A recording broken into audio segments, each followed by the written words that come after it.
Halo semuanya, perkenalkan, kami dari kelompok 5 PSPM F 2021 Universitas Negeri Medan, yang dimana kami yang beranggotakan ada Bunga Intan Purba, ada Priti Angelina Tamba, ada Samudra Effendi Marpaung, dan ada Tricinta Yasminwina Haryanja.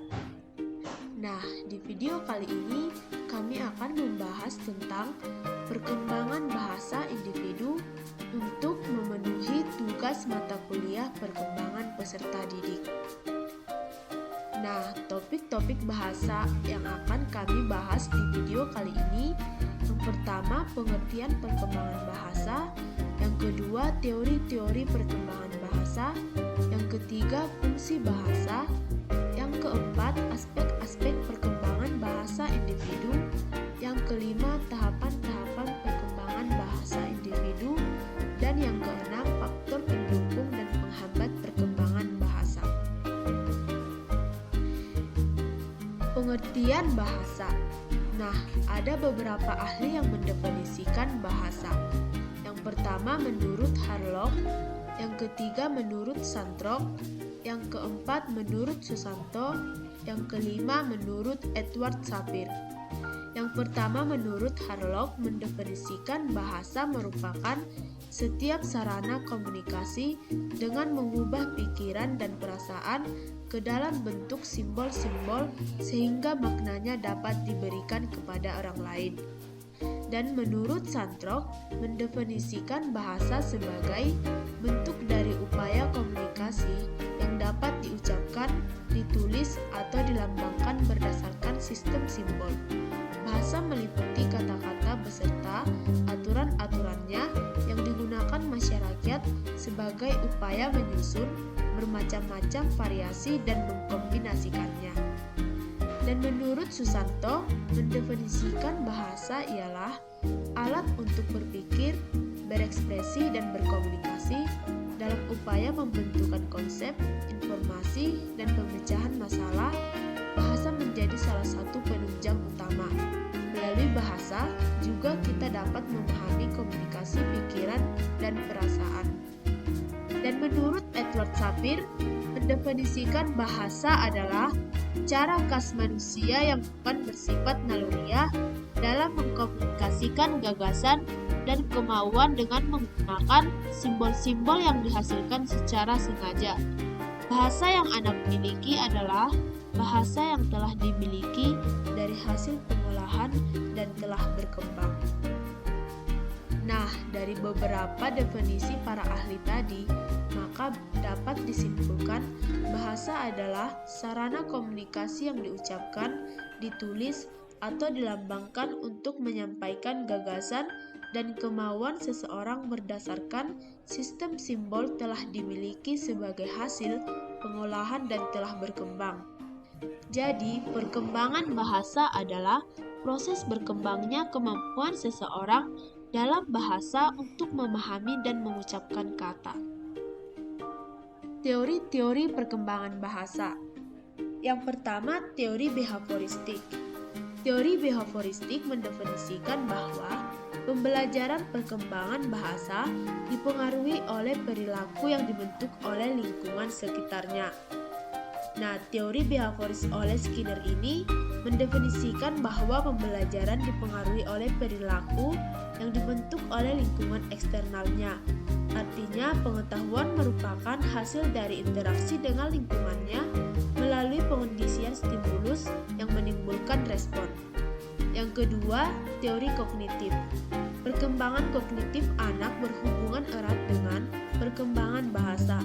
Karena awal perkembangan bahasa berada pada stadium sensorik motorik, yaitu ketika anak berusia 18 bulan.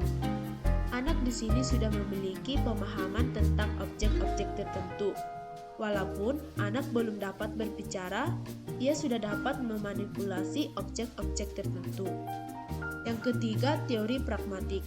Teori pragmatik bertitik tolak dari pandangan bahwa tujuan anak belajar bahasa adalah untuk bersosialisasi dan mengarahkan perilaku orang lain agar sesuai dengan keinginan. Teori pragmatik juga berasumsi bahwa anak belajar bahasa disebabkan oleh berbagai tujuan dan fungsi bahasa yang dapat mereka peroleh. Yang keempat, teori interasionis. Teori ini bertitik tolak dari pandangan bahwa merupakan perpaduan faktor genetik dan lingkungan. Kemampuan kognitif dan berbahasa diasumsi terjadi secara bersamaan. Seorang anak dilahirkan untuk mempelajari dan mengemukakan bahasa, dan kemampuan berinteraksi dengan lingkungannya yang mencakup imitasi, reinforcement, reward, dan peran sosial. Yang kelima, teori konstruktif. Teori ini menyatakan bahwa perkembangan bahasa dibentuk dari interaksi dengan orang lain. Maka pendidik perlu menggunakan metode yang interaktif, menantang anak untuk meningkatkan pembelajaran, dan menggunakan bahasa yang berkualitas. Nah, mengacu pada teori-teori perkembangan Piaget dan Vygotsky, bahwa perkembangan intelektual berdasarkan perkembangan struktur kognitif. Semua anak melewati setiap tahap secara hierarki. Artinya, anak tidak bisa melompati setiap tahap tanpa melaluinya. Pada tahap sensori motor, anak tergantung sepenuhnya pada tindakan fisik dan inderanya dalam mengenali sesuatu. Pada tahap praoperasional, kemampuan mulai berkembang mengenal simbol, namun cara berpikir masih tergantung pada objek konkret. Yang keenam, teori nafistik. Teori ini menyatakan bahwa bahasa merupakan pembawaan dan bersifat alamiah, dan meyakini bahwa kemampuan berbahasa sebagaimana halnya kemampuan berjalan dipengaruhi oleh kemantakan otak dan beberapa bagian neurologis tertentu dari otak manusia memiliki hubungan dengan perkembangan bahasa, sehingga kerusakan pada bagian tersebut dapat menyebabkan hambatan bahasa. Nah, yang selanjutnya kita membahas mengenai fungsi bahasa. Bahasa diperlukan untuk menulis, membaca, berbicara, dan mendengarkan orang lain. Bahasa dapat memampukan seseorang untuk mendeskripsikan kejadian yang terjadi di masa lalu dan merencanakan masa depan. Dengan bahasa, seseorang dapat menyampaikan informasi ke setiap generasi selanjutnya dan dapat menghasilkan warisan budaya yang kaya. Dalam membahas fungsi bahasa untuk anak, maka Depdiknas menjabarkannya menjadi 4 fungsi, yaitu sebagai alat untuk 1. Berkomunikasi dengan lingkungan. Yang kedua, mengembangkan kemampuan intelektual anak. Yang ketiga, mengembangkan ekspresi anak. Dan yang terakhir ada menyatakan perasaan dan buah pikiran kepada orang lain.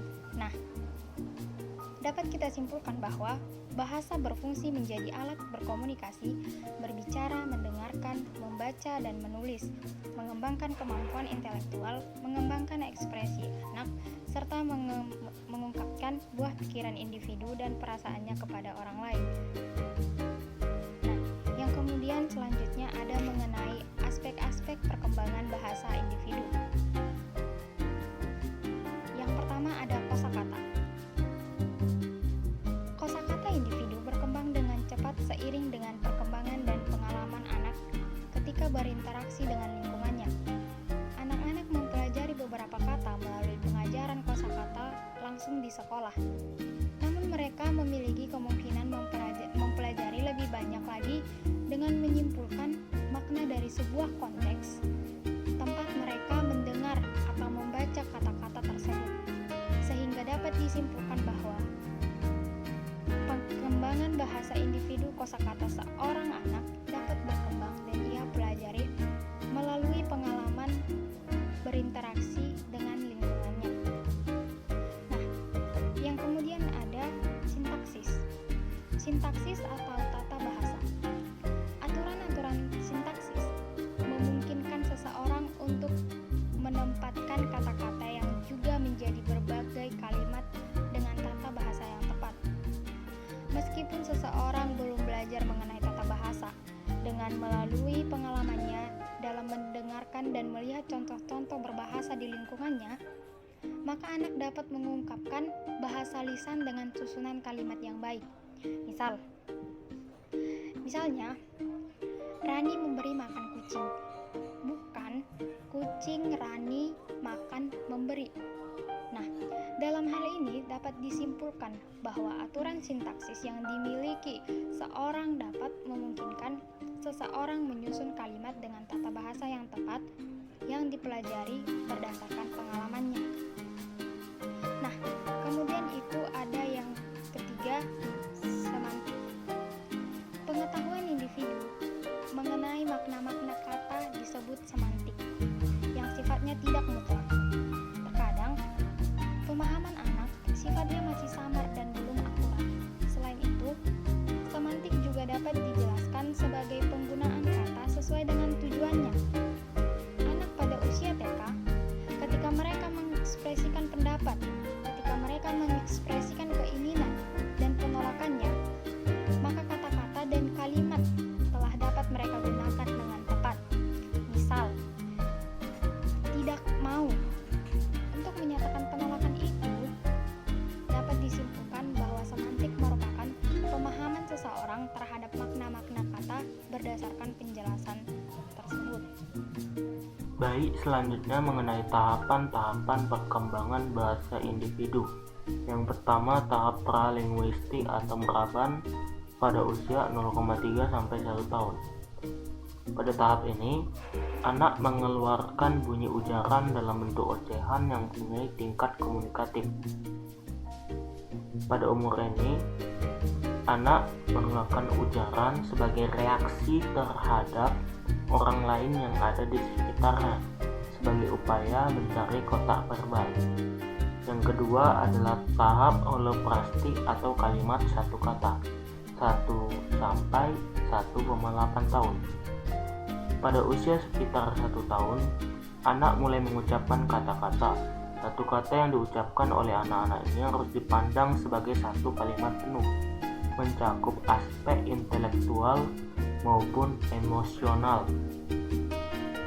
Sebagai cara untuk menyatakan mau tidaknya terhadap sesuatu, anak yang menyatakan mobil dapat berarti saya mau mobil-mobilan, saya mau ikut naik mobil sama ayah, atau saya minta diambilkan mobil mainan dan sebagainya. Yang ketiga, tahap kalimat 2 kata 1,8 sampai 2 tahun. Pada tahap ini, anak mulai memiliki banyak kemungkinan untuk menyatakan kemauannya dan berkomunikasi dengan menggunakan kalimat sederhana yang disebut dengan istilah kalimat 2 kata yang dirangkai secara tepat. Misalnya, anak mengucapkan mobilan siapa atau bertanya itu mobilan milik siapa dan sebagainya. Yang keempat adalah tahap pengembangan tata bahasa awal 2-5 tahun. Pada tahap ini, anak mulai mengembangkan tata bahasa, panjang kalimat mulai bertambah, ucapan-ucapan yang dihasilkan semakin kompleks dan mulai menggunakan kata jamak. Penambahan dan pengayaan terhadap sejumlah dan tipe kata secara berangsur-angsur meningkat sejalan dengan kemajuan dalam kematangan perkembangan anak. Yang kelima, tahap pengembangan tata bahasa lanjutan 5-10 tahun. Pada tahap ini, anak semakin mampu mengembangkan struktur tata bahasa yang lebih kompleks lagi, serta mampu melibatkan gabungan kalimat-kalimat sederhana dengan komplementasi, relativasi, dan konjungsi. Perbaikan dan penghalusan yang dilakukan pada periode ini mencakup belajar mengenai berbagai kekecualian dari keteraturan tata bahasa dan fonologi dalam kalimat terkait. Yang keenam atau yang terakhir adalah tahap kompetensi lengkap dari usia 11 tahun sampai dewasa. Pada akhir masa anak-anak dan kemudian memasuki masa remaja dan dewasa, pembendaharaan kata terus meningkat. Gaya bahasa mengalami perubahan dan semakin lancar serta fasih dalam berkomunikasi. Keterampilan dan performansi tata bahasa terus berkembang ke arah tercapainya kompetensi berbahasa secara lengkap sebagai perwujudan dari kompetensi komunikasi. Selanjutnya, faktor-faktor pendukung dalam perkembangan bahasa. Di sini ada beberapa faktor. Yang pertama itu orang tua. Orang tua mempunyai peran untuk mengembangkan kemampuan bercerita anak. Salah satu orang tua murid yang anaknya memiliki kemampuan bercerita tinggi memperkuat pernyataan tersebut. Ibu tersebut mengatakan bahwa ia hampir setiap malam sebelum tidur membaca cerita dengan media buku atau bisa dengan menggunakan cerita biasa kepada anaknya. Orang tua murid tersebut juga mengakui bahwa dirinya suka bertanya kepada anaknya, misal tentang sekolah dan gurunya.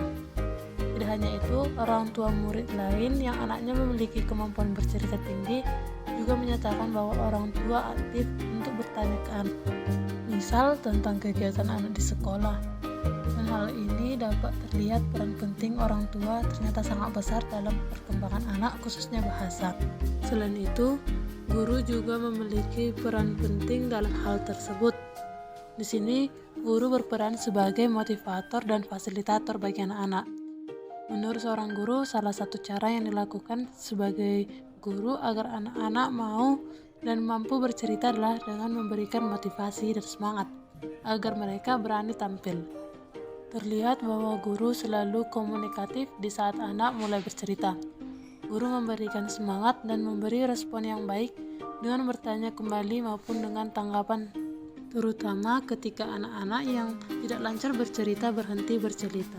Dan itu, tema pembelajaran yang sesuai dengan kesukaan anak akan membuat mereka lebih senang untuk bercerita mengungkapkan perasaannya. Pemberian reward berupa bintang, permen, atau hadiah kecil lainnya juga dapat menambah semangat anak-anak untuk bercerita. Reward atau hadiah dan respon berupa pujian serta motivasi menjadi hal yang dapat memicu semangat anak untuk bercerita. Bentuk respon positif terhadap apa yang diberikan ke anak membuat anak merasa dihargai. Mereka merasa ada wadah untuk mengapresiasikan dirinya. Bagi anak yang memiliki kemampuan sedang atau bahkan rendah, harus dituntut dan minimal mereka memiliki keberanian untuk bercerita. Proses pembelajaran dia di sekolah menjadi salah satu kesenangan yang anak ceritakan.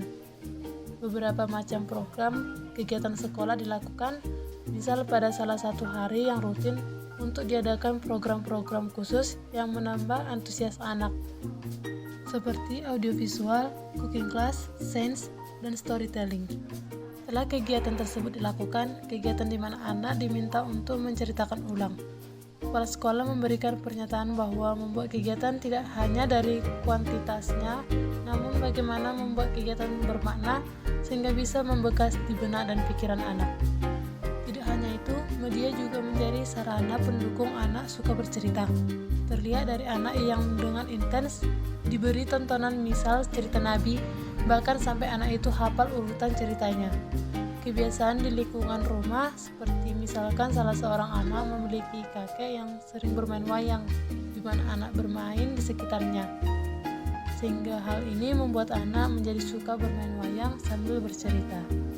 Di sekolah pun juga menggunakan media elektronik ketika kegiatan audiovisual di Kamis Ceria. Setelah menonton anak-anak tentunya dapat menceritakan ulang apa yang telah ia tonton. Di samping itu, media lainnya yang bisa menjadi sarana pendukung anak bercerita berdasarkan hasil wawancara dengan beberapa orang tua dan guru adalah buku, boneka, wayang, dan gambar.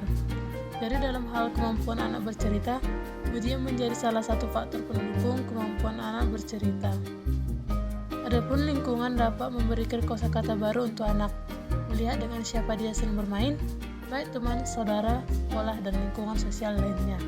Dari semua yang telah dipaparkan, faktor-faktor pendukung tersebut merupakan faktor eksternal, yaitu faktor yang datangnya dari luar diri anak. Adapun faktor internal yang didapat dengan orang tua murid, dan orang tua murid menyatakan bahwa anak mereka memiliki percaya diri yang baik. Ini yang menjadi salah satu faktor pendukung juga. Faktor kegiatan pembelajaran yang dilakukan di kelas, dalam hal ini berupa metode yang digunakan dalam sentra pembelajaran. Terlihat bahwa metode-metode yang digunakan dapat menjadi cara untuk mengembangkan kemampuan bercerita anak. Anak-anak suka dengan hal yang tidak menonton dan dapat menyenangkan hati mereka. Faktor selanjutnya adalah pengalaman anak menjadi hal termudah yang dapat diceritakan oleh anak. Anak-anak diajak untuk bercerita mengenai pengalaman oleh guru. Hal yang diceritakan berupa pengalaman yang baru dilakukan dan pengalaman yang sudah lama dialami anak. Tentunya pengalaman-pengalaman tersebut yang berkesan di hati anak sehingga dia mudah mengingatnya. Teman atau lingkungan sosial dapat juga menjadi faktor pendukung. Di saat anak melakukan kegiatan di sekolah, di saat itulah mereka saling berinteraksi antar sesamanya. Pada saat anak bercerita, teman-temannya tidak jarang memberi respon tanggapan dan bahkan ada yang memberikan pertanyaan kepada mereka. Itu saja faktor pendukungnya. Selanjutnya itu ada faktor penghambat dalam perkembangan bahasa. Sini ada beberapa faktor penghambatnya. Yang pertama itu orang tua, di mana kurang pekanya orang tua terhadap kebutuhan anak akan membuat anak merasa ada sosok yang kurang dalam hidupnya, dan kurang komunikasi antara anak dan orang tua menjadi faktor anak menjadi susah bercerita. Faktor yang kedua itu ada lingkungan sosial. Jika seseorang anak berada di lingkungan yang memiliki kondisi kata-kata yang buruk, maka anak tersebut akan dapat terpengaruh menggunakan kata-kata buruk tersebut juga. Gangguan lingkungan sekitar yang membuat sosial emosional anak terganggu akan menghambat dia untuk bercerita. Faktor ketiga itu kurang percaya diri. Anak yang memiliki kepercayaan diri tinggi dapat bercerita dengan baik pula. Adapun anak yang memiliki kepercayaan diri rendah, maka dia akan bercerita dengan malu dan ragu bahkan tegang. Faktor keempat itu ada guru. Guru yang kurang memberikan motivasi, emosi guru yang tidak stabil, dan guru kurang peka terhadap lingkungan merupakan salah satu faktor penghambat perkembangan bahasa anak. Karena anak akan ragu dan takut bertanya jika gurunya memiliki sifat tersebut. Yang terakhir itu suasana kelas. Suasana kelas yang terkadang tidak kondusif menjadi faktor penghambat. Ketika ada anak yang bercerita dan ketika itu juga teman-temannya mengobrol atau bermain sendiri, maka kelas akan menjadi tidak kondusif. Ini akan berdampak pada anak yang bercerita. Sekian video dari kami, semoga apa yang kami sampaikan dapat bermanfaat bagi kita semua. Terima kasih.